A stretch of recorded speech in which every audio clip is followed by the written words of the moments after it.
So, yung gagamitin po nating tweeter, ito yung ating crown na HT46. At syempre yung ating bullet horn, titanium tweeter, 700 watts. At syempre yung ating mid-range is Concert KW 1300M, o 120 watts po ito mga boss. 120 watts. So dito yan nakalagay, dalawa. Alright, so swabe. So ngayon ay magwa-wiring tayo para sa ating mga mid-range at tweeter. Okay mga boss, so mauna po tayo dito sa pagkabit ng ating mid-range. Ito po yung ating mid-range, no?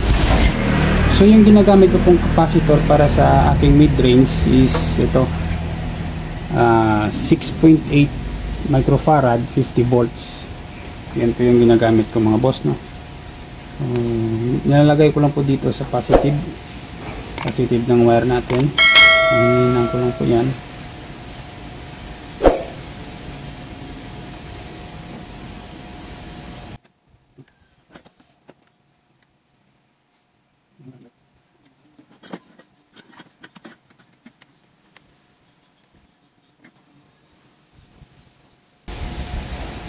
Kapalan nyo lang po yung lead nya para talagang kakapit yung wire natin sa ating speaker.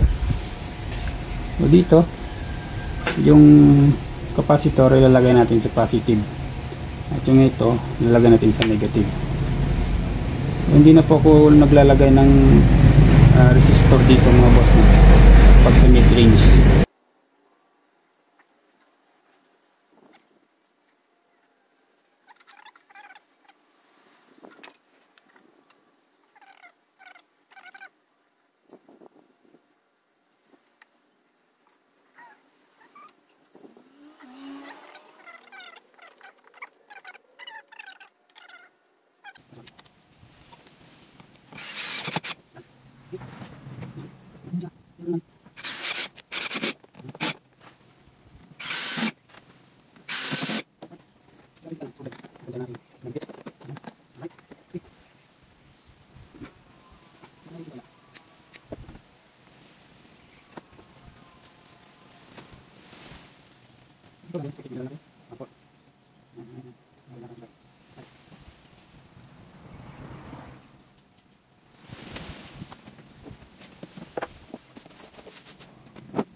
Tayo sa ating mid range. So ngayon dito tayo sa ating tweeter.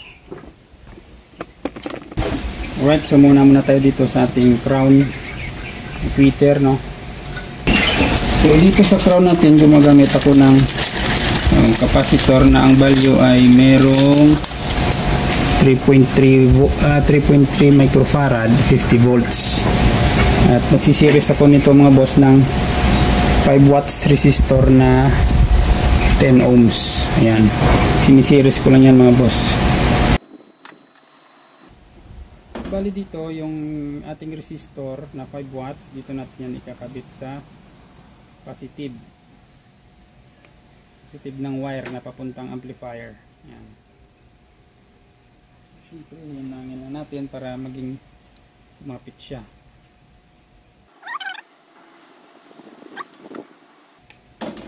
Dito sa ating tweeter, yung positive niya is ito, yung malaki.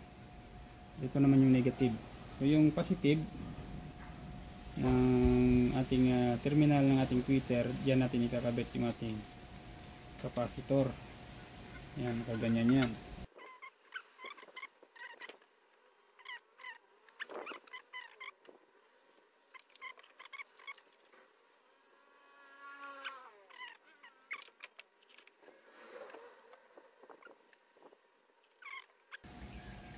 ito na siya mga boss. Ayan, pwede na natin tong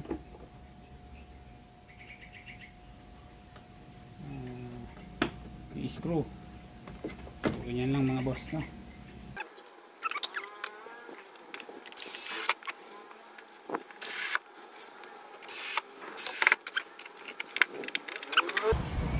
Tapos na po tayo sa ating tweeter. Ngayon ay proceed tayo sa ating titanium tweeter din.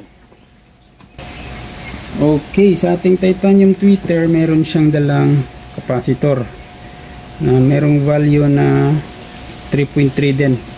So aalisin ko ito mga boss, hindi ako gamit ng 3.3 microfarad na capacitor sa titanium kasi madaling masira. Hindi niya masyadong na-filter yung mga low frequency.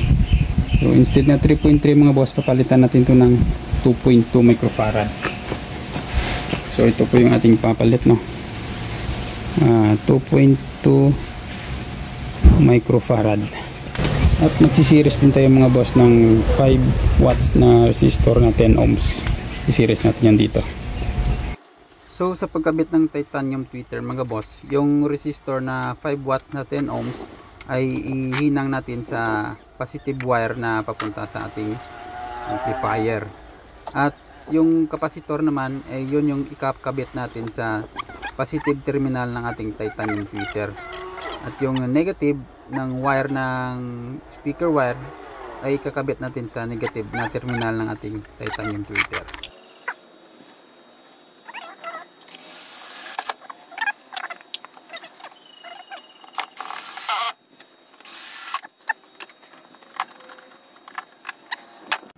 Alright mga boss, so ito natapos na natin ikabit yung ating mga titanium tweeter at saka yung ating tweeter, no? At syempre yung ating mid-range. So yan, kabila tapos na rin. So bali ito yung ating connection, parallel lang lahat yan mga boss. O ito sa ating titanium tweeter, nagkabit tayo ng 2.2 microfarad na capacitor, nag-series tayo ng 5 watts 10 ohms na resistor. Yan, nakakabit na yan sa ating positive wire na papunta sa ating amplifier. At syempre yung itim papunta naman sa negative. At dito naman sa ating crown na HT46, yung kinabit nating capacitor is 3.3 microfarad 50 volts. At nag-series din tayo ng 10 ohms na 5 watts resistor. So, yan. At syempre sa ating mid-range, bali hindi na tayo naglagay ng nag-series ng ng resistor. Bali capacitor lang yung nilagay natin na mayroong 6.8 microfarad na value. So yan yung ating kinabit na sa ating mid-range yung capacitor para maganda yung kanyang boses. So sa kabilang channel ganon din mga boss.